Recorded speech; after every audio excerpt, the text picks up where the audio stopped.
The dust swirled across the empty platform as Lillian Foster squinted against the relentless sun, her gloved hand shielding her eyes from the glare.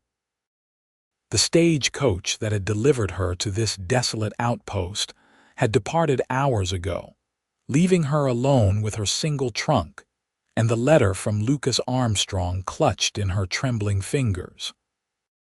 She had traveled over 2,000 miles from Boston to marry a man she'd never met, and now, as the afternoon shadows lengthened across the wooden platform of Silver Creek Station, he was nowhere to be found. "Miss, you been waitin' a spell now. Sure your fella's comin'." The station master's voice carried a note of concern as he swept the boardwalk, casting occasional glances in her direction. Lillian straightened her spine, refusing to let her disappointment show. "Mr. Armstrong assured me he would be here. Perhaps there's been a delay with his ranch duties." The station master nodded, though his expression betrayed skepticism. "Could be. Ranchers got unpredictable schedules, especially this time of year. Roundup season's just about wrapped up." She smoothed the wrinkles from her traveling dress, now coated with a fine layer of Wyoming Territory dust. The year was 1883, and Lillian had left everything familiar behind. At 22, she had been facing the harsh reality of spinsterhood after her father's death left her penniless. The advertisement in the matrimonial news had seemed like providence. "Rancher seeks bride of good character and sturdy constitution. Must appreciate the beauty of Wyoming Territory and not mind solitude. Respectful partnership offered." Their correspondence had been brief but promising. Lucas had written with surprising eloquence about his ranch, the mountains that framed his property, and his hope for companionship. What he lacked in romantic flourishes, he made up for in honest directness. As the sun dipped lower on the horizon, Lillian's confidence began to waver. Perhaps he had changed his mind. Perhaps the letters from a Boston schoolteacher had stirred his interest only temporarily. She blinked back tears, refusing to consider what she would do if he didn't appear. The distant sound of hoofbeats made her heart leap. A cloud of dust approached from the east, and soon a rider emerged, pushing his horse hard. The man pulled back on the reins as he approached the station, his horse skidding to a stop in a spray of dirt and pebbles. He dismounted in one fluid motion, removing his hat to reveal sun-bleached brown hair. His face was weathered, tanned from years under the open sky, but his eyes, a startling clear blue, found hers immediately. "Miss Foster." His voice was deep, tinged with breathlessness. "I apologize for my tardiness. One of my hands was thrown from his horse and I couldn't leave until the doctor arrived." Lillian nodded, relief flooding through her. "Mr. Armstrong, I presume?" "Lucas," he corrected, stepping forward. His gaze swept over her, taking in her travel-worn appearance with an intensity that made her cheeks warm. "I was afraid you might have given up and taken the next coach back east. I assure you, Mr. Lucas, I am not one to abandon my commitments." She lifted her chin slightly. "Though I was beginning to wonder if you had abandoned yours." A smile touched his lips, crinkling the corners of his eyes. "No, madam, when I make a promise, I keep it." He gestured to the stage-coach station behind her. "Have you eaten? The journey must have been exhausting." "I had a small lunch provided by the station master's wife," she replied. "But I wouldn't object to something more substantial before we proceed." Lucas nodded, then turned to the station master. "Jim, would you mind watching Miss Foster's trunk while I take her to get a proper meal?" "We'll collect it afterward." "Course not, Luke. Been watching it all day anyway." The old man chuckled. Lucas offered his arm, which Lillian accepted after a moment's hesitation. His forearm felt solid beneath her fingers, the muscle hard from years of physical labor. "The hotel restaurant is modest, but Mrs. Halloway makes a fine roast beef," he explained as they walked down the main street of Silver Creek.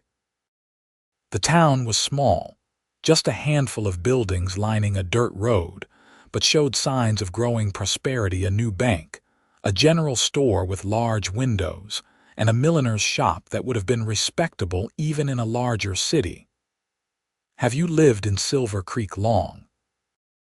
Lillian asked, trying to quell the nervous flutter in her stomach. 12 years. Came out after the war with nothing but $20 and my father's old saddle." Lucas guided her up the steps of the Silver Creek Hotel. "Started as a ranch hand, saved every penny, and eventually bought my own place. It's not the biggest spread in the territory, but it's mine, free and clear." The pride in his voice was unmistakable.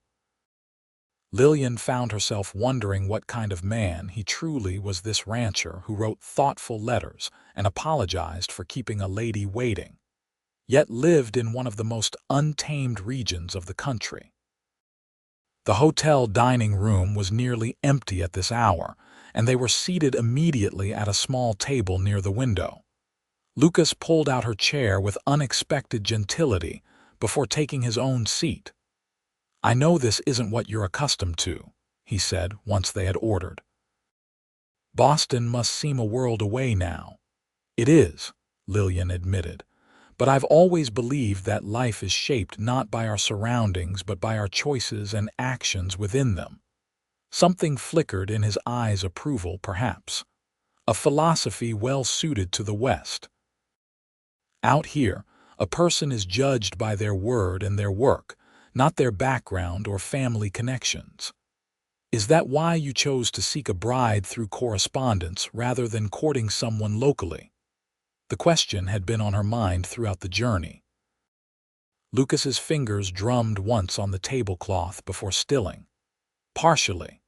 There aren't many unmarried women in these parts, but truthfully, I wanted someone who chose this life knowingly. The women born here understand the hardships, but they might dream of easier places." "You're coming with your eyes open, knowing what you're agreeing to." "Am I?" Lillian asked softly. "Your letters were informative about your ranch and the region, but they told me little about the man I've agreed to marry." Their food arrived, temporarily pausing the conversation. Lucas waited until the server had departed before answering. "Fair enough. What would you like to know?" Lillian considered as she cut into her roast beef. "Why did you wait until 30 to seek a wife?" His eyebrows rose slightly. "You've been counting the years from my letters. Good." "I appreciate thoroughness." He took a sip of water. "I needed to establish myself first. A man has no business taking a wife if he can't provide for her properly. And now you can." "Yes." The simple answer carried weight. "The Armstrong Ranch has good water rights, healthy cattle, and solid buildings. I've built something that will last." Lillian nodded, appreciating his directness. "And what do you expect from a wife, beyond what was stated in your advertisement?" Lucas set down his fork and gave her his full attention. "Honesty, resilience, partnership." His gaze was steady. "I'm not looking for a servant or merely someone to warm my bed, Miss Foster. I want a woman who'll stand beside me through whatever comes, good years and lean ones. Someone who'll make a house into a home and help build something meaningful." The plain-spoken sincerity in his voice touched something in Lillian. This was not a man given to pretty speeches or false promises. "And what of affection?" she asked, her voice quieter now. "Do you believe it can grow between strangers brought together by practical arrangements?"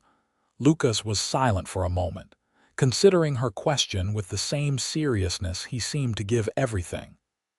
"I believe it can, with respect and shared purpose as its foundation. My parents had a love match that turned bitter when life grew hard.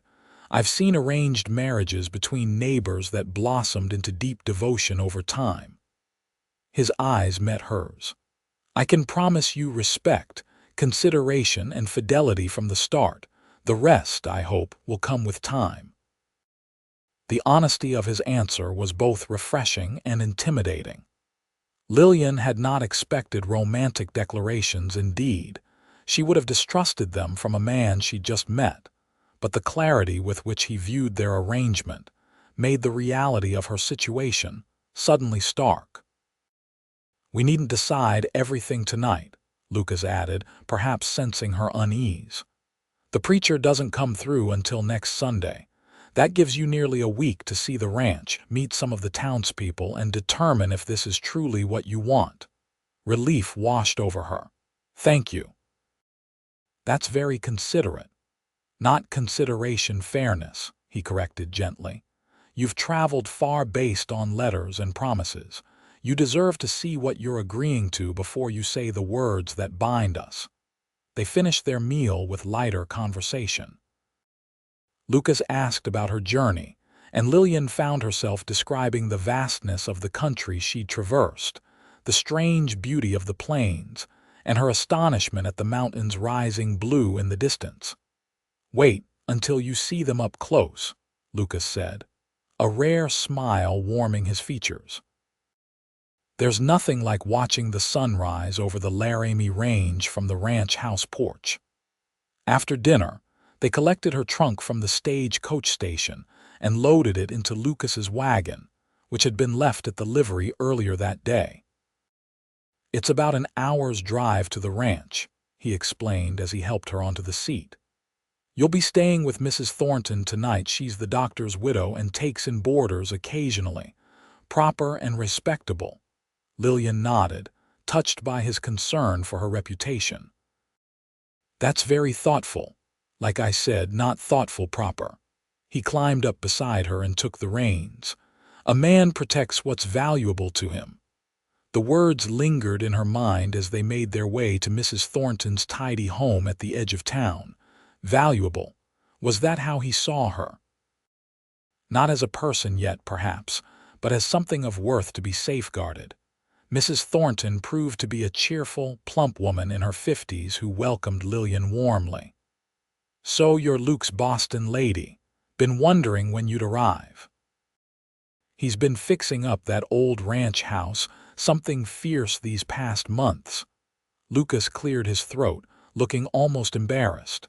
"Mrs. Thornton has a way of making everyone's business her own." The older woman laughed. "Someone's got to keep an eye on you bachelor types. Lord knows you need the supervision." She turned to Lillian. "He's a good man, dearie.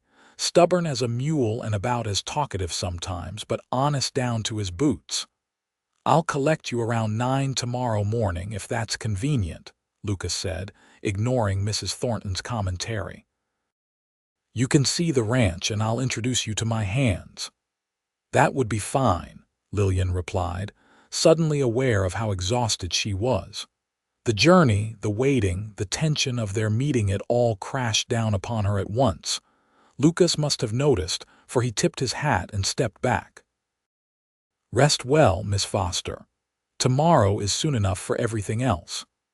As she watched him walk back to his wagon, Lillian was struck by the strangeness of her situation. Here she was, thousands of miles from home, preparing to marry a man she'd just met. Yet somehow, despite the enormity of what lay ahead, she felt oddly calm. Lucas Armstrong had not been what she expected. He was more reserved, more thoughtful, and far more intense than his letters had suggested. But there was something reassuring in his straightforward manner. "Come along, dear," Mrs. Thornton said, picking up the smaller of Lillian's bags. "Hot water's waiting and I've put fresh linens on the bed. Tomorrow we'll be here before you know it." That night, in the simple but comfortable guest room, Lillian wrote in her journal by lamplight, trying to capture the impressions of the day and the man who might soon be her husband. "He is not handsome in the conventional sense," she wrote, "but there is a strength to his features that compels attention. His hands are calloused from work, his skin weathered by sun and wind, yet he has the manners of a gentleman and the thoughtfulness of a scholar. I cannot say if this arrangement will bring happiness, but I believe it will bring respect, and perhaps that is the more enduring foundation." She closed the journal, extinguished the lamp, and lay back against the pillows. Outside, the Wyoming night was alive with unfamiliar sounds: the distant howl of a coyote, the whisper of wind through cottonwood trees, the occasional whinny of a horse from a nearby stable. So different from Boston's clattering carriages and gaslit streets. So different, yet somehow not as frightening as she had imagined. With that thought, Lillian Foster drifted into sleep, dreaming of blue mountains and a weathered face with eyes the color of a summer sky. Morning came with the scent of coffee and bacon drifting up from Mrs. Thornton's kitchen. Lillian dressed carefully in her second-best traveling outfit, a practical navy blue skirt and jacket with a crisp white shirtwaist. She pinned her honey-brown hair into a neat coil at the nape of her neck, applied a dab of rose water behind her ears, and descended to breakfast. "Sleep well, dear," Mrs. Thornton asked as she placed a generous plate before Lillian. "Surprisingly so," Lillian admitted.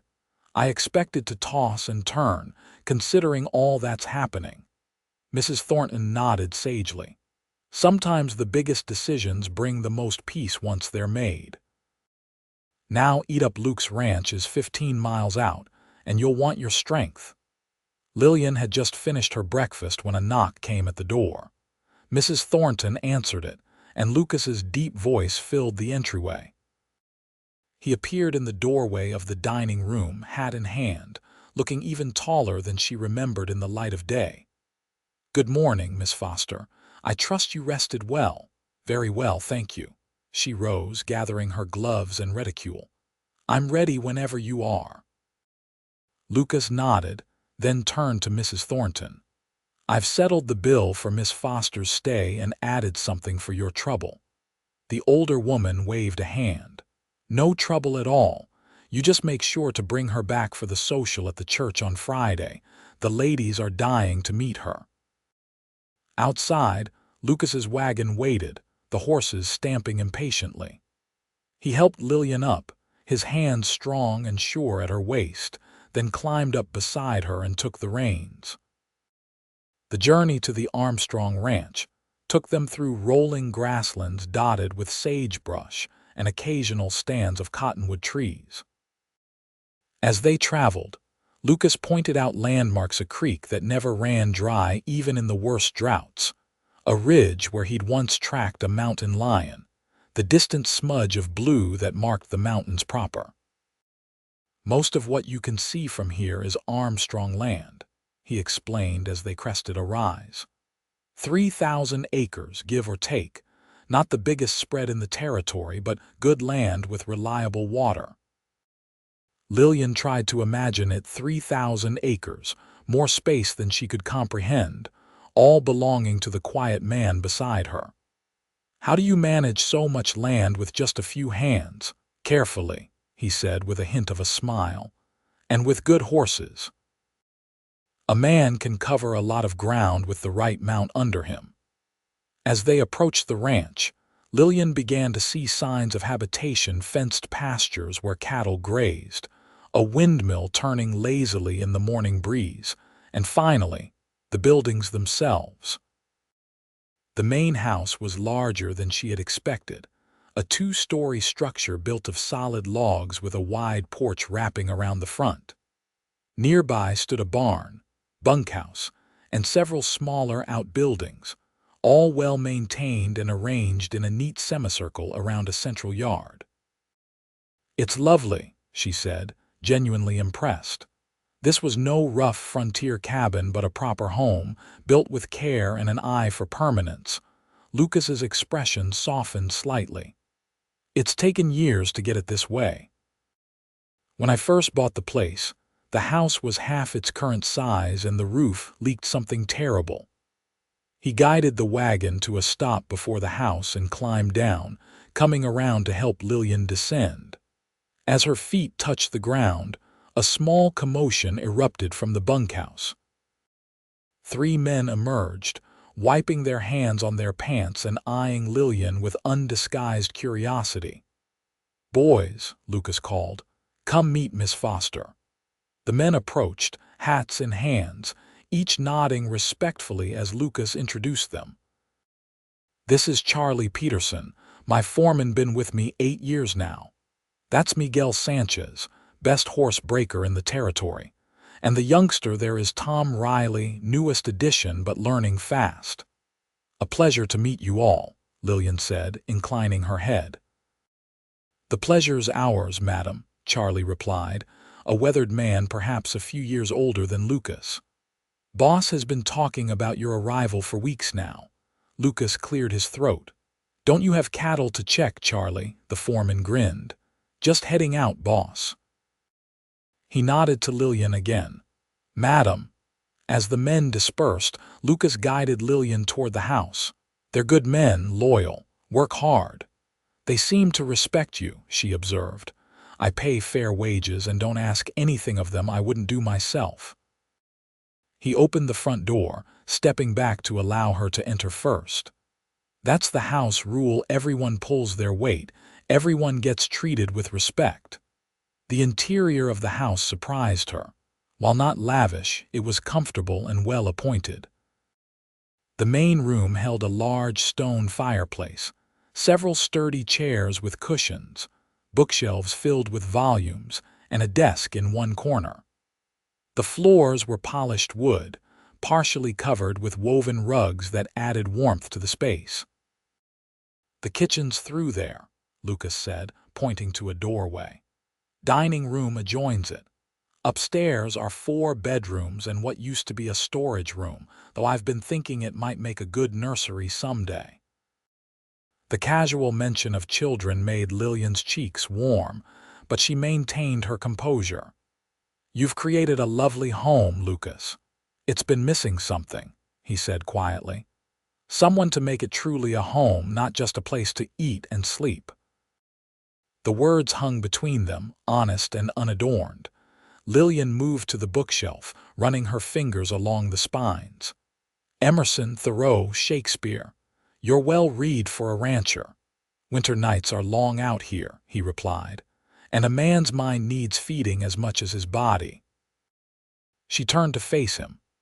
"In your letters, you mentioned wanting an educated wife. Was that merely a preference, or did you have specific reasons?" Lucas crossed to the window, looking out at his land for a moment before answering.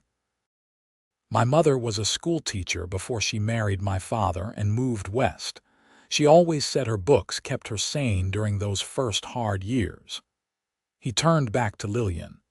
"I've seen what isolation does to people who have nothing to fill their minds. I didn't want that for my wife or for the children we might have." Children. There it was again, the future they might build together. Lillian felt a flutter of something, not quite anxiety, not quite excitement, in her chest. "Would you like to see the rest of the ranch?" Lucas asked, perhaps sensing her need for a moment to gather her thoughts. "Yes, I would," she replied, grateful for the suggestion. The remainder of the morning was spent touring the property. Lucas showed her the barn with its well-crafted stalls, the chicken coop where a dozen hens scratched and clucked, the vegetable garden currently being tended by Miguel's wife Rosa, who came 3 times a week to help with household matters. "Rosa's been a godsend," Lucas explained as they walked. "But she has 5 children of her own and can only spare so much time. The house needs a proper mistress." By midday, they had returned to the main house, where Rosa had prepared a simple but hearty meal. As they ate, Lillian asked questions about the rhythms of ranch life, the seasonal work, the responsibilities that would fall to her should she decide to stay, the nearest neighbors, 7 miles away, a family named Hargrove with 3 young daughters. "And church?" she asked. Mrs. Thornton mentioned a social on Friday. "Circuit preacher comes through once a month, but the ladies of Silver Creek hold socials every Friday regardless. It's the center of social life around here." Lucas refilled her water glass. I don't attend as often as I should. Always something that needs doing. Yet you intend to take me this Friday, he nodded. Seemed the proper thing.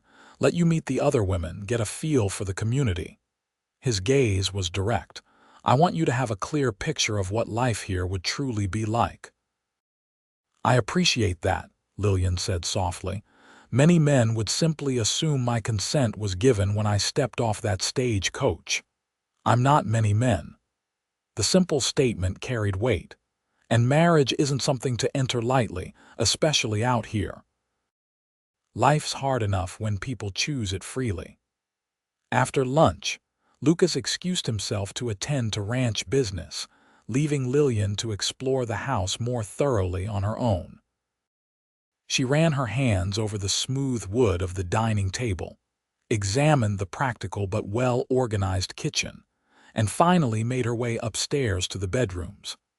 The master bedroom was spacious, with a large bed covered in a simple quilt, a chest of drawers, and a washstand. 2 windows offered views of the mountains to the west and the plains to the east. Lillian stood there for a long moment, trying to imagine herself waking in this room each morning, sharing this space with Lucas. The thought was less frightening than it might have been. There was something reassuring about his straightforward manner, his obvious pride in what he had built, and the respect he showed her. Not love, not yet, but the potential for something solid and enduring. The other bedrooms were simpler but equally well kept. One had clearly been prepared with her in mind. Fresh curtains hung at the window. A vase of wildflowers sat on the small table, and the bed was made up with what appeared to be the finest linens in the house. The care taken touched her deeply. Whatever else Lucas Armstrong might be, he was a man who paid attention to details and considered others' comfort.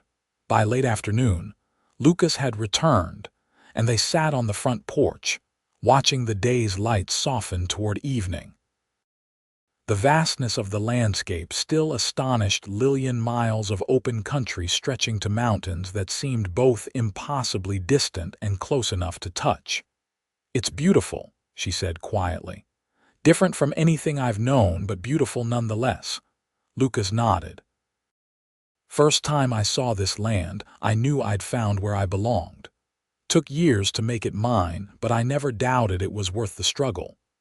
Is that what you hope for me? That I'll feel the same connection? He considered her question with his usual care. I hope you'll find something here that speaks to you, yes, whether it's the land itself or the life we might build on it. His eyes met hers. But I don't expect you to decide in a day or even a week. The preacher comes Sunday, she reminded him. And will come again the following month, he replied evenly. There's no rush, Lillian. It was the first time he had used her given name, and the sound of it in his deep voice sent an unexpected warmth through her. What if I decide this isn't the life for me? She asked, needing to know the boundaries of his patience. Then I'll put you on the next stage coach east with enough money to see you safely back to Boston. His tone was matter of fact. I want a wife, not a prisoner. The honesty between them was refreshing after the polite evasions and social niceties of Boston society.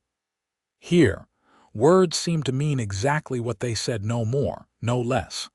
Thank you for that, she said simply. As the sun began to set, painting the sky in shades of orange and purple, Lucas stood. We should head back to town. Mrs. Thornton will be expecting you for dinner. The ride back was quiet, both of them lost in their thoughts as the day's dying light gilded the landscape. Lillian found herself watching Lucas's profile against the sunset, noting the strong line of his jaw, the slight furrow between his brows as he concentrated on the road. Not handsome in the conventional sense, no, but compelling in a way that drew her eye again and again. At Mrs. Thornton's door, Lucas handed her down from the wagon with the same careful strength he had shown that morning. I have business in town tomorrow morning, but I thought perhaps you might like to see more of Silver Creek in the afternoon." "I would like that," Lillian replied. "Until tomorrow, then." He tipped his hat and turned to go, then paused. "Lillian, yes, thank you for making the journey. Whatever you decide, I'm glad to have met you." The simple sincerity of the statement stayed with her long after he had gone, through Mrs. Thornton's curious questions about the ranch, through dinner and evening tea, and into the quiet hours of the night. The following days established a pattern. Lucas would arrive mid-morning, and they would spend hours together, sometimes at the ranch, sometimes in town, once on a picnic beside a creek where cottonwood trees provided dappled shade. Each day revealed more of the man behind the letters, building a picture that was far more complex than Lillian had anticipated. She learned that he could recite long passages of Shakespeare from memory, a skill acquired during those long winter evenings. She discovered his dry sense of humor, so subtle it was easy to miss if you weren't paying attention. She came to recognize the slight softening around his eyes that signaled he was pleased, even when his expression remained serious. For his part, Lucas seemed equally intent on understanding her. He asked about her teaching, listened attentively to her stories of Boston, and seemed genuinely interested in her opinions on everything from literature to the territorial politics that dominated conversations at the general store. By Friday, when Lucas escorted her to the church social, Lillian had begun to feel a tentative connection to both the place and the man. Silver Creek's residents welcomed her with curious warmth, the women especially eager to meet Lucas Armstrong's mail-order bride from the sophisticated East. "You're braver than I would be," confided Sarah Hargrove, the nearest neighbor's wife, as they arranged cookies on a serving plate. "Coming all this way to marry a stranger. Is it really so different from the arranged matches made in drawing rooms back east?" Lillian asked. "At least here the intentions are clear from the start," Sarah laughed. "I suppose you're right, and you could do worse than Luke. He's solid, the kind of man who does what he says he will." "That's been my impression as well," Lillian agreed. "And handsome, too, in that rugged way," added Mary Collins, the storekeeper's wife, with a meaningful glance across the room where Lucas stood talking with several other ranchers. "Those eyes of his are something else." Lillian followed her gaze, and as if sensing her attention, Lucas looked up. Their eyes met across the crowded room, and for a moment, everything else seemed to fade. Something passed between them, not quite understanding, not quite promise, but a recognition of possibility. The moment broke when someone called Lucas's name, drawing his attention away. Lillian turned back to the women, her cheeks warm. "Oh my," Mary said with a knowing smile. "I think Boston might be losing one of its daughters for good." The social provided more than just an opportunity to meet the community. It also offered Lillian a chance to observe Lucas among his peers. She noted the respect with which other men addressed him, the easy way he discussed cattle prices and weather patterns, and most tellingly, his gentle patience with the children who darted between adults' legs in their games. When a small boy of about 4 collided with Lucas's legs while fleeing an imaginary outlaw, the rancher scooped him up instead of scolding him, setting him on his shoulders with a practiced motion that suggested this was not the first time. "Deputy Williams," Lucas said solemnly to the boy, "I believe you're needed to help guard the cookie table. Very dangerous outlaws about." The child giggled, delighted with the game and his elevated position. "I'll protect the cookies, Marshal Armstrong." Lillian watched as Lucas carried the boy to his mother, speaking quietly to her before setting the child down with a ruffle of his hair. Something in her chest tightened at the sight, a longing she hadn't fully acknowledged until that moment. The evening ended with music, several of the townspeople producing fiddles and harmonicas for an impromptu dance. Lucas approached Lillian as the first tune began, extending his hand with formal courtesy. "Would you honor me with a dance, Miss Foster?" She placed her hand in his, noting the contrast between her pale, smooth fingers and his sun-darkened, calloused ones. "I'd be delighted, Mr. Armstrong." He led her into the simple reel with surprising grace for a man who spent most of his days on horseback. As they moved through the patterns of the dance, their bodies came together and apart, hands touching briefly before separating again. "You dance well for a rancher," she observed during a moment when the steps brought them close. A ghost of a smile touched his lips. "My mother insisted. Said no son of hers would clump around a dance floor like a startled buffalo." The image made Lillian laugh, a spontaneous sound that seemed to please Lucas. His eyes warmed, and his hand tightened slightly on hers as they turned.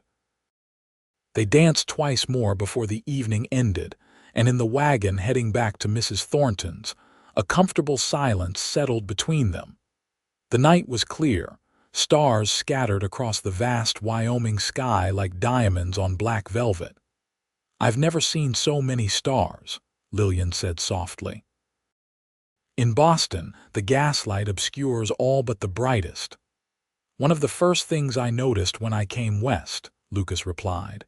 "Makes a man feel small, all that vastness, but part of something bigger too." At Mrs. Thornton's door, he helped her down but kept hold of her hand a moment longer than necessary. "Tomorrow I need to ride out to check the north pasture fences. Would you like to come? I could saddle Lady for you. She's gentle, good for someone who hasn't ridden much." The invitation was unexpected. "I'd like that very much. Though I should warn you, my riding experience is limited to a few sedate turns around Boston Common." "Lady will take care of you," he assured her, "and I'll be right beside you." "Then yes, I accept," he nodded, seeming pleased. "I'll come by around 8 if that's not too early." 8 is perfect. For a moment they stood in the soft glow of the porch lantern, neither quite ready to say good night. Lucas's eyes searched her face, and Lillian found herself holding her breath, waiting for something. Whatever it was remained unspoken. Lucas stepped back, tipping his hat. "Good night, Lillian." "Good night, Lucas." Inside, Mrs. Thornton was waiting with a knowing smile and a cup of tea. "Had a nice evening, did you?" "Very nice," Lillian admitted, accepting the tea gratefully. "Luke couldn't take his eyes off you during that last dance," the older woman observed. "Never seen him look at anyone quite that way." Lillian sipped her tea to hide her pleasure at the comment. "We're still getting to know each other." Mrs. Thornton's hum was non-committal. "Well, I've known that boy since he first rode into Silver Creek, all bones and determination. He doesn't do anything halfway building that ranch, helping neighbors, and now, I suspect, courting you." "Is that what he's doing, courting me?" The idea hadn't quite occurred to Lillian in those terms. Their arrangement had begun as a practical matter after all. "What would you call it?" Mrs. Thornton asked with a raised eyebrow. "He's showing you his world, introducing you to his people, letting you see who he is beyond the letters you exchanged. Sounds like courting to me." Lillian considered this as she prepared for bed. Perhaps Mrs. Thornton was right.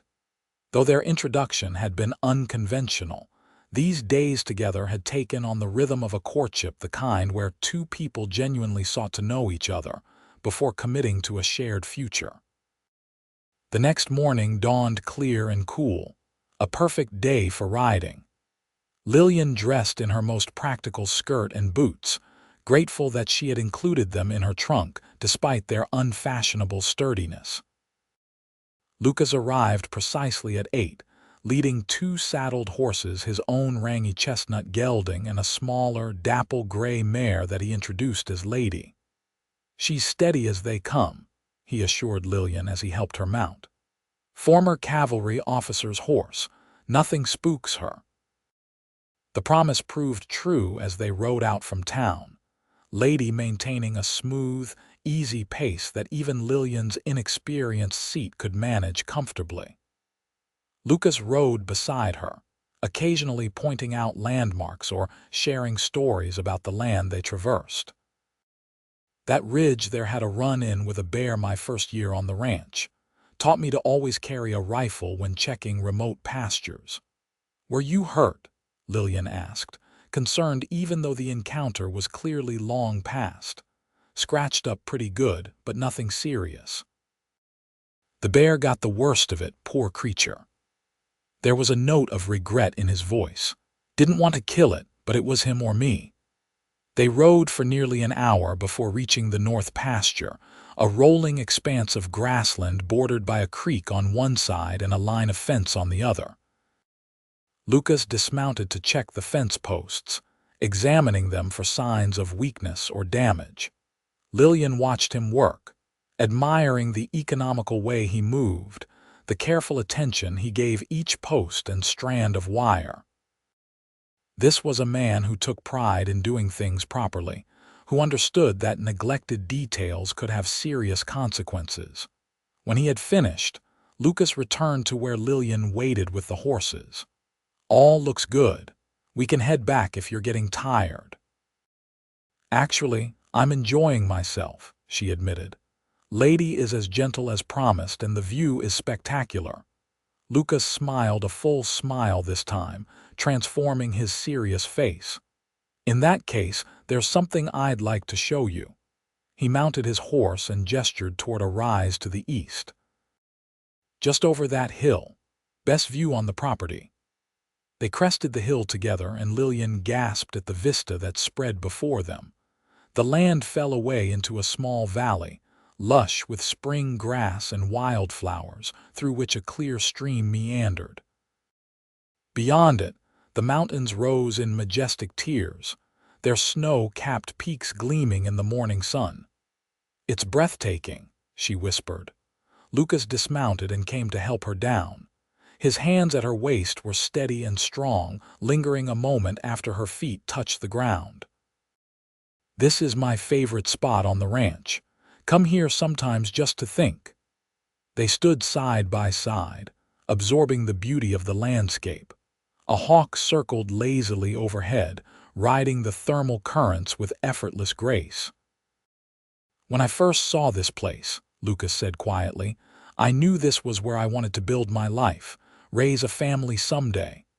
Lillian turned to look at him, struck by the quiet passion in his voice. You really love it here. I do. His eyes met hers, clear and direct.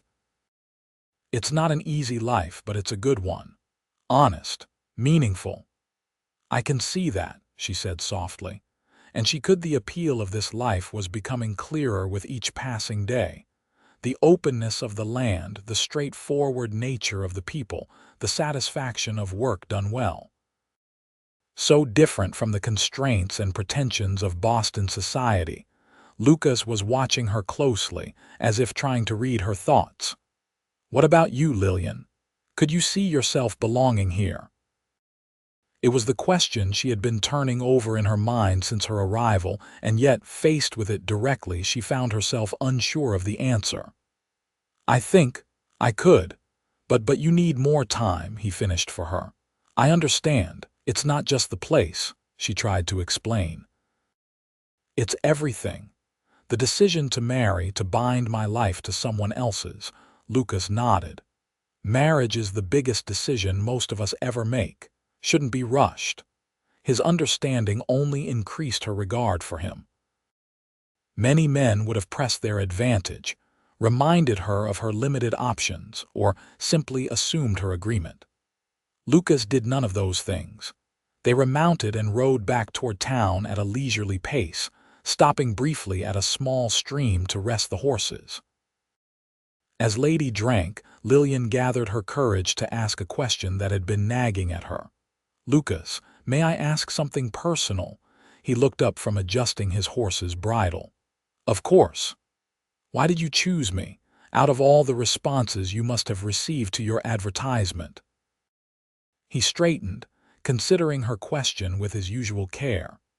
"Your letter was honest. No flowery language or false promises about being the perfect frontier wife. You wrote about your hopes and fears, your experience teaching, the books you loved." A small smile touched his lips. "And you asked practical questions about winters, about medical care, about what skills would be most useful. Showed good sense. So it was practicality that appealed to you, partly." He looked at her directly. "But there was something in your words that suggested strength. Not the kind that blusters and boasts, but the quiet kind that endures. That's what's needed out here." The assessment was so unexpected, so different from the compliments Lillian had received in the past, always about her appearance, her gentle manner, her accomplishments at the pianoforte, that it left her momentarily speechless. "I don't know if I possess such strength," she finally said. "You traveled 2,000 miles to marry a stranger in a land you've never seen," Lucas pointed out. "That takes courage few people have." Put that way, perhaps she was braver than she had given herself credit for. The thought was oddly empowering. They returned to town by mid-afternoon, and as Lucas helped her dismount outside Mrs. Thornton's house, he seemed hesitant, as if there was something more he wanted to say. "Tomorrow's Sunday," he finally said. "The preacher will be at the church at 11. "Yes." Lillian's heart quickened. Tomorrow was the day they had originally planned to marry. "I thought," Lucas paused, removed his hat, and ran a hand through his hair. "I thought perhaps we might attend the service together, and afterward, if you're willing, we could discuss what comes next." The careful way he phrased it, avoiding any presumption, only increased her respect for him. "I'd like that very much." Relief flickered across his face. "Good, that's good. I'll call for you at 10:30 then." That night, Lillian sat at the small desk in her room, her journal open before her. She had been recording her impressions each day, trying to sort through her thoughts and feelings about this new land and the man who had brought her to it. "I find myself drawn to him," she wrote, "not with the giddy excitement of a girl's first infatuation, but with something steadier and perhaps more enduring. There is a solidity to Lucas Armstrong that inspires confidence, a thoughtfulness that suggests depth beyond his rugged exterior. When he looks at me, I feel seen in a way I never have before, not as an ornament or a convenience, but as a person of substance and worth." She paused, tapping her pen against the paper. "Tomorrow, I must decide whether to bind my future to his. The logical reasons are clear: security, the chance for a family, a home of my own. But there is more than logic at play now. There is the beginning of something that, given time and care, might grow into genuine affection, perhaps even love." The word, once written, seemed both frightening and full of possibility. Lillian closed her journal, extinguished the lamp, and lay in the darkness, listening to the night sounds of Silver Creek and thinking of mountains, vast skies, and a pair of clear blue eyes that seemed to see straight to her soul. Sunday morning dawned bright and clear. Lillian dressed with special care in her best dress, a dove-gray silk with modest lace trim at collar and cuffs. She arranged her hair in a simple but elegant style and pinned her mother's cameo brooch at her throat. Mrs. Thornton nodded approvingly when Lillian came downstairs. "You look lovely, dear, very dignified. Thank you." Lillian's fingers twisted nervously in her gloves. "I wanted to look appropriate for church." The older woman's knowing smile suggested she understood perfectly well that church attendance wasn't Lillian's only concern today. "Luke will be struck dumb, I expect." Lucas arrived punctually, wearing a clean black suit that transformed his appearance from rugged rancher to respectable gentleman. His eyes widened slightly when he saw Lillian, and he removed his hat with a quick, almost involuntary motion. "You look beautiful," he said simply. "Thank you." Lillian accepted his offered arm. "You look very handsome yourself." The church was a modest white-painted building at the edge of town, its small bell tower gleaming in the morning sun. Inside, simple wooden pews faced a plain altar, the only adornment a cross on the back wall and vases of wildflowers on either side of the pulpit. Lucas guided Lillian to a pew near the middle, nodding to acquaintances as they passed. The townspeople greeted Lillian warmly, several of the women she had met at the social making a point to welcome her. The service was straightforward and unpretentious, the circuit preacher a gray-haired man with kind eyes delivering a sermon on faith and perseverance that seemed particularly apt for frontier life. Lillian found herself drawn into the sense of community that filled the small church, the shared experience of people bound together by choice and circumstance in this remote place. Throughout the service, she was acutely aware of Lucas beside her, the solid warmth of him, the faint scent of soap and starched cotton, the way his deep voice joined the hymns with surprising musicality. Once, when their hands accidentally touched as they shared a hymnal, a current seemed to pass between them, and Lillian's breath caught in her throat. After the service, there was the usual socializing on the church steps. Lucas stood patiently at Lillian's side as she chatted with the women she had met at the social, answering questions about Boston and her journey west. The preacher joined them briefly, his shrewd gaze moving between Lucas and Lillian with understanding. "Will I be performing a ceremony today?" he asked quietly. Lucas looked to Lillian, leaving the answer entirely to her. She felt a rush of gratitude for his restraint, his refusal to pressure her or assume her decision. "Not today, Reverend," she replied, "but perhaps soon." The preacher nodded, seemingly unsurprised. "I'll be in town until Wednesday morning. Just let me know." When they had said their goodbyes to the congregation, Lucas turned to Lillian. "I thought we might have dinner at the hotel restaurant if you'd like. Quieter there, easier to talk." "That sounds perfect." The hotel dining room was nearly empty, most of the town's residents having Sunday dinner at home with family.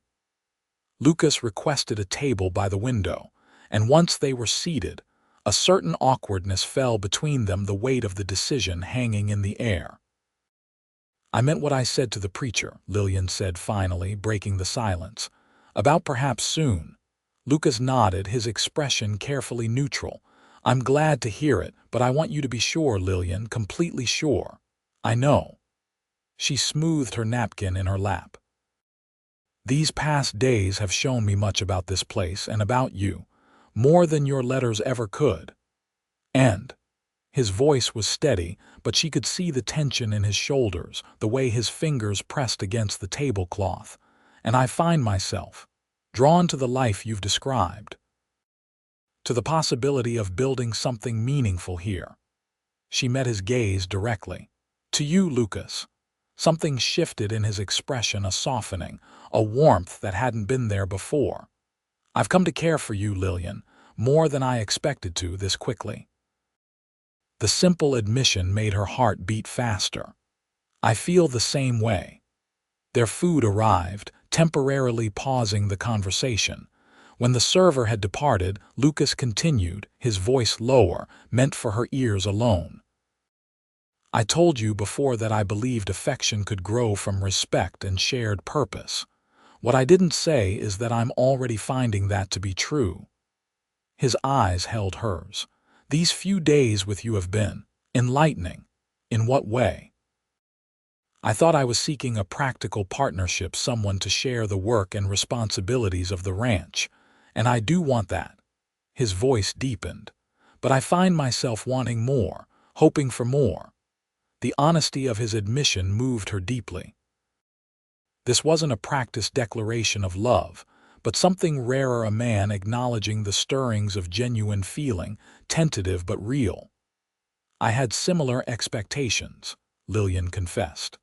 "A practical arrangement that might grow into comfortable companionship over time. I didn't anticipate this, this, this connection, this sense that perhaps we were meant to find each other despite the unlikely circumstances. Lucas's hand moved across the table to cover hers, his touch warm and sure.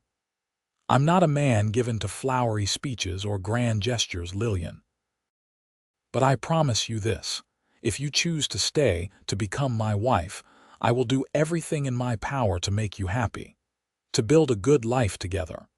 The simple sincerity of his promise meant more to her than any elaborate declaration could have. I believe you, Lucas, and I think I would like to accept your proposal. His fingers tightened on hers. You think? She smiled at his insistence on clarity. I would like to accept. Yes. The joy that transformed his face was all the confirmation she needed that her decision was right. Lucas Armstrong was not a man who revealed his feelings easily, which made this unguarded moment of happiness all the more precious. When? He asked, practical even in his evident pleasure. The preacher said he's here until Wednesday. Tomorrow, perhaps. That would give me time to prepare and you two make any necessary arrangements. Lucas nodded. Tomorrow it is. A small ceremony at the church. That would be perfect. Just us and perhaps Mrs. Thornton and your foreman as witnesses. Whatever you wish. His thumb traced a gentle pattern on the back of her hand. Though I suspect half the town will find an excuse to be near the church once word gets out. The prediction proved accurate. By Monday afternoon, it seemed everyone in Silver Creek knew that Lucas Armstrong and his mail-order bride would be wed the following morning at 10 o'clock. Mrs. Thornton bustled about, pressing Lillian's gray silk dress and offering marriage advice with equal enthusiasm. Several of the women Lillian had met at the social stopped by with small gifts, a lace handkerchief, a jar of honey from private hives, a hand-knitted shawl for the cool evenings. Lucas himself came by in the late afternoon, looking slightly uncomfortable in his good suit as he stood in Mrs. Thornton's parlor. I brought you something, he said, holding out a small package wrapped in plain brown paper. Not much, but I wanted you to have it before tomorrow. Lillian unwrapped the gift carefully to find a small leather-bound book of poetry, Tennyson's works, the gilt lettering on the spine slightly worn but still elegant. It was my mother's, Lucas explained. One of the few things I have of hers, I thought you might like it. The thoughtfulness of the gesture brought tears to Lillian's eyes. Lucas, this is precious. Are you certain you want to give it to me? I can't think of anyone she would have rather had it, he said simply. She would have liked you, I think. Impulsively, Lillian rose on tiptoes and pressed a kiss to his cheek. Thank you, I'll treasure it. The touch of her lips seemed to startle him, but pleasantly so. His hand came up to touch the spot where she had kissed him, and a smile spread slowly across his face. I'll see you tomorrow, then. 10 o'clock. I'll be there, she promised. That night Lillian slept surprisingly well, her decision made, her course set. In the morning she dressed with care in her gray silk, pinned her mother's cameo at her throat, and arranged her hair in a style that was both elegant and practical. Mrs. Thornton lent her a small sprig of lavender to tuck into her coiffure, something borrowed, dear for luck, and insisted on walking her to the church herself. You look radiant, the older woman declared as they set out. Luke won't know what hit him. The church was indeed surrounded by townsfolk pretending to have business nearby on a Tuesday morning. They called well wishes and congratulations as Lillian approached, their genuine goodwill warming her heart. This might be a small community, far from everything she had known, but it was a good one. Inside, Lucas waited at the altar with the preacher, Charlie standing beside him as witness. When Lillian entered, Lucas turned, and the look on his face, a mixture of awe, joy, and something deeper she couldn't quite name, chased away any lingering doubts. The ceremony was brief and simple. They exchanged traditional vows, promising to love, honor, and cherish each other until death do us part. Lucas's voice was steady, his eyes never leaving hers as he spoke the ancient words that would bind them together. When he slipped the ring on her finger, a simple gold band that had belonged to his grandmother, his hands were gentle, almost reverent.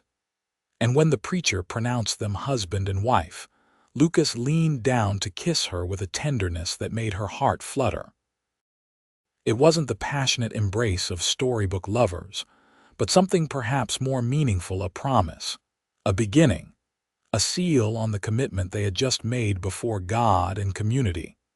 Outside the church, the townspeople had abandoned all pretense of coincidental presence.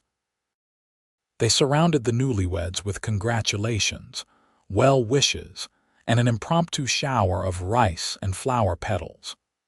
Lucas endured the good-natured teasing from his fellow ranchers with surprising grace, his hand never leaving Lillian's as they made their way through the crowd. Mrs.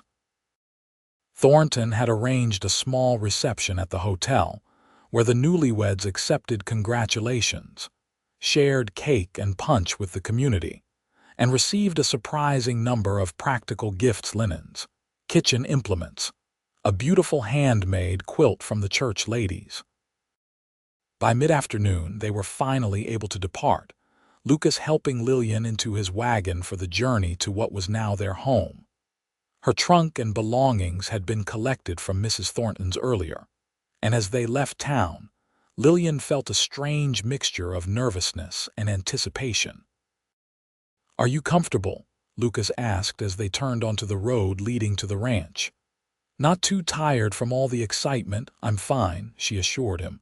"Happy, actually." He glanced at her, a smile warming his eyes. "Good, that's good."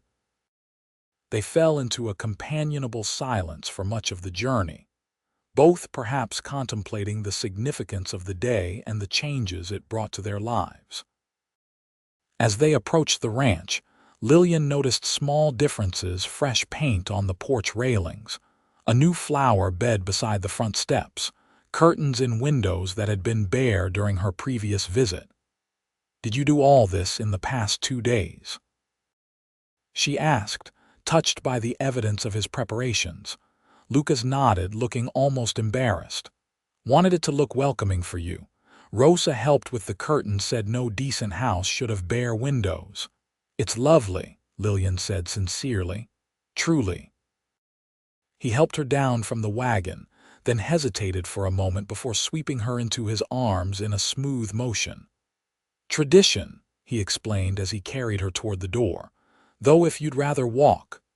"Tradition is fine," she said, her arms going around his neck automatically. The solid strength of him was reassuring, his clean scent enveloping her as he carried her across the threshold of what was now their home.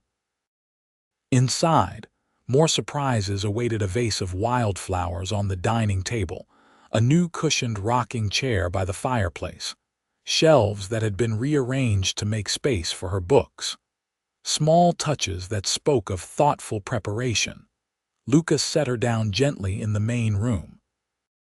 "I hope it's comfortable for you. If there's anything missing, anything you need." "It's perfect," Lillian assured him. "More than I expected." Relief flickered across his face. "Rosa left supper warming in the oven. Are you hungry?" "Starving, actually," she admitted. "I was too nervous to eat much at breakfast." "Nervous?" His brow furrowed slightly. "About marrying me, about everything. The ceremony, the attention, the changes." She reached out, touching his arm lightly. "Not about my choice, Lucas." The tension in his shoulders eased. "Good." "I was afraid for a moment." "No." She shook her head firmly. "No regrets." They shared their first meal as husband and wife at the sturdy oak table, enjoying the simple but hearty fare. Rosa had prepared a savory stew, fresh bread, and a sweet apple tart for dessert. The conversation flowed more easily than Lillian had anticipated, both of them perhaps relieved that the decision was made. the ceremony complete. Lucas told her about his plans for expanding the vegetable garden, his hopes for the season's calf crop, and his ongoing battle with a particularly clever coyote that had developed a taste for chicken.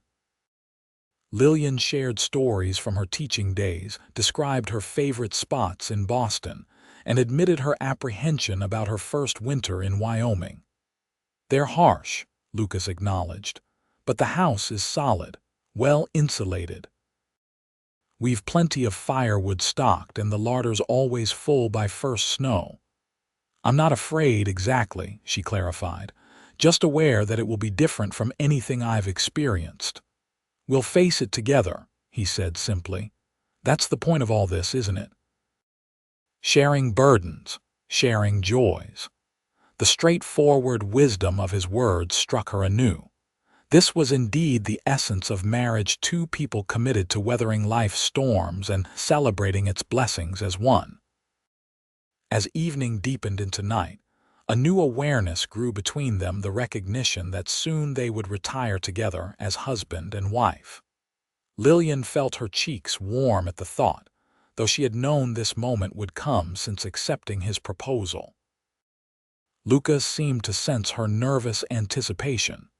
He cleared the dishes with methodical care, taking more time than the task required, then built up the fire against the evening chill before turning to her. "Would you like to see the rest of the changes upstairs? I had Rosa help prepare the main bedroom for you." Lillian nodded, grateful for his sensitivity. "Yes, I'd like that." He lit a lamp and led the way up the stairs, his movements measured, unhurried. The main bedroom had indeed been transformed: fresh curtains at the windows, a colorful quilt on the bed, a dressing table with a mirror that hadn't been there before. "It was my mother's," Lucas explained, seeing her admiring the dressing table. "Been in storage for years. Thought you might like it." "It's beautiful," Lillian said, running her fingers over the polished wood. "Thank you for thinking of it." An awkward silence fell between them, the intimacy of the bedroom highlighting the newness of their relationship. Lucas cleared his throat. "I can sleep in one of the other rooms if you prefer, until you're more comfortable with things." The offer touched her deeply. Even now, as her lawful husband with every right to expect the full privileges of marriage, he was putting her comfort first. "That's very considerate," she said softly, "but unnecessary. We're married now, Lucas, in all ways." Something flickered in his eyes: relief, desire, gratitude, perhaps all three.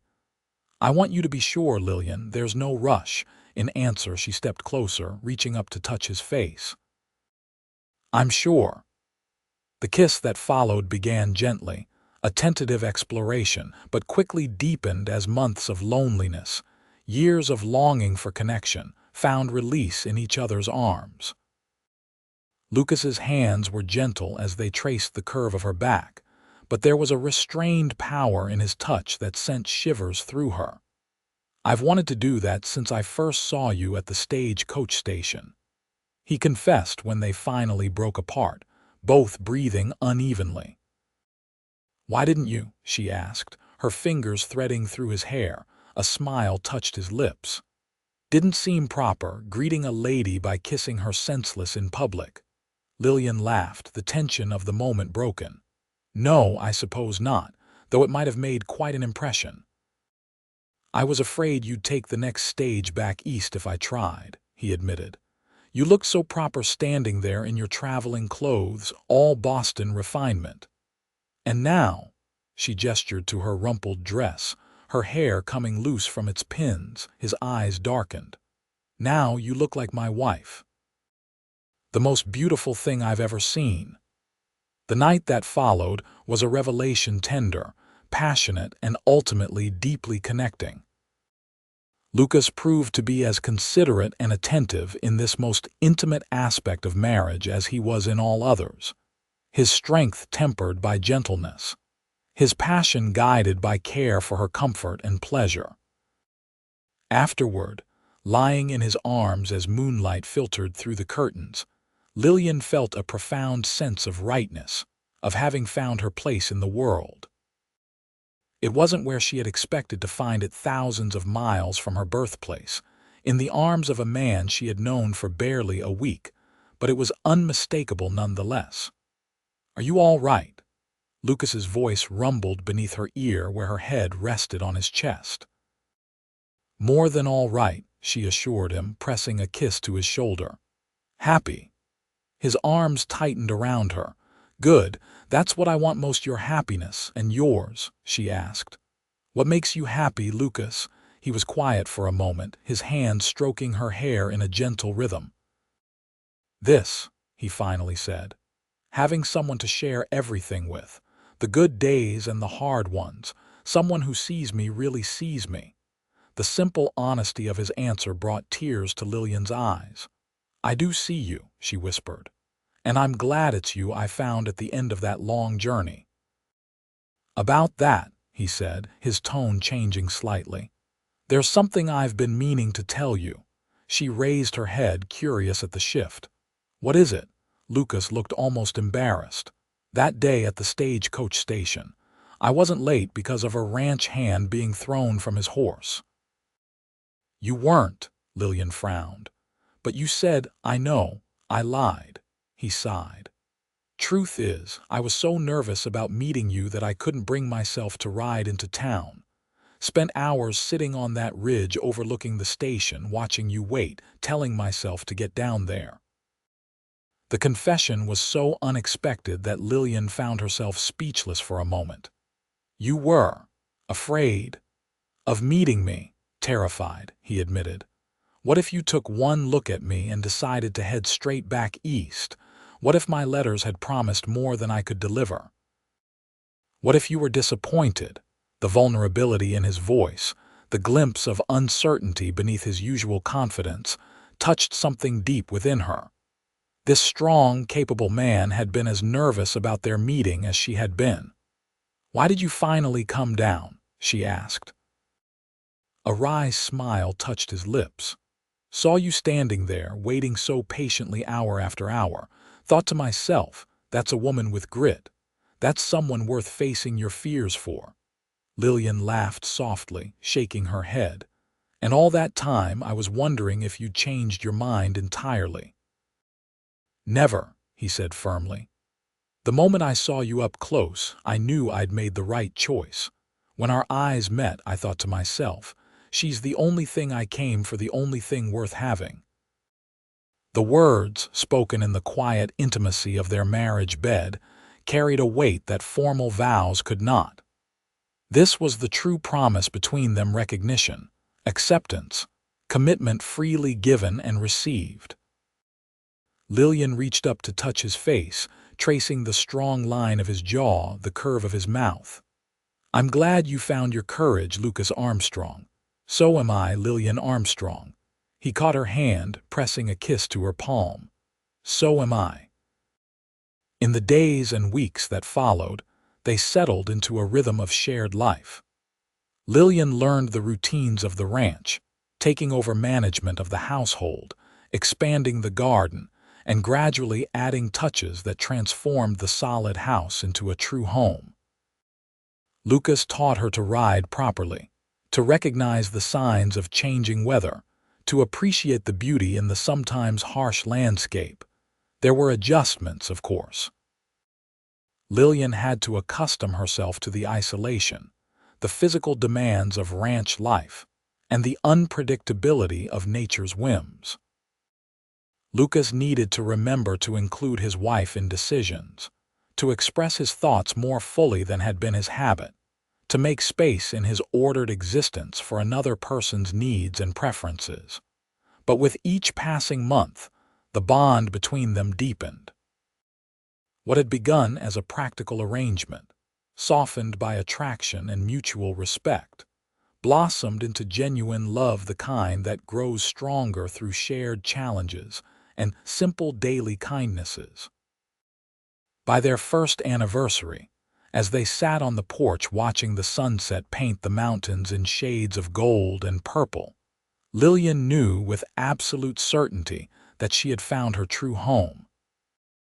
Not in the physical place, though she had come to love the ranch deeply, but in the partnership she and Lucas had built together.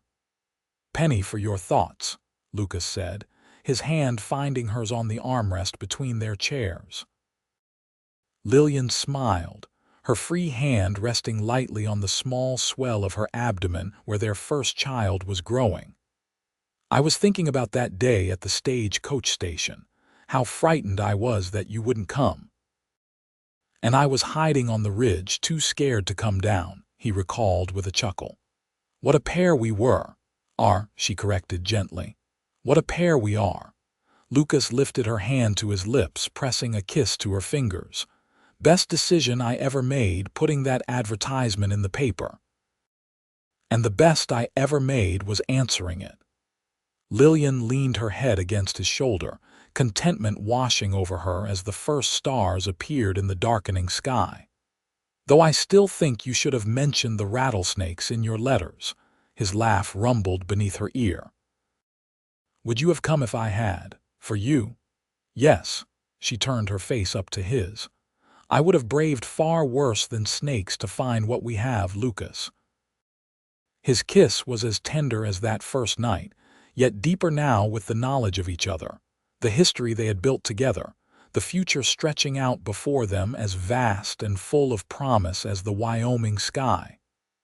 "I love you, Lillian Armstrong," he whispered against her lips. "More than I ever thought possible." "And I love you," she answered, "my unexpected happiness at the end of a very long road." As darkness settled fully over the land, they remained on the porch, talking softly about their hopes for the child to come, plans for expanding the ranch, the letter they had received from Mrs. Thornton announcing her intention to visit in the spring.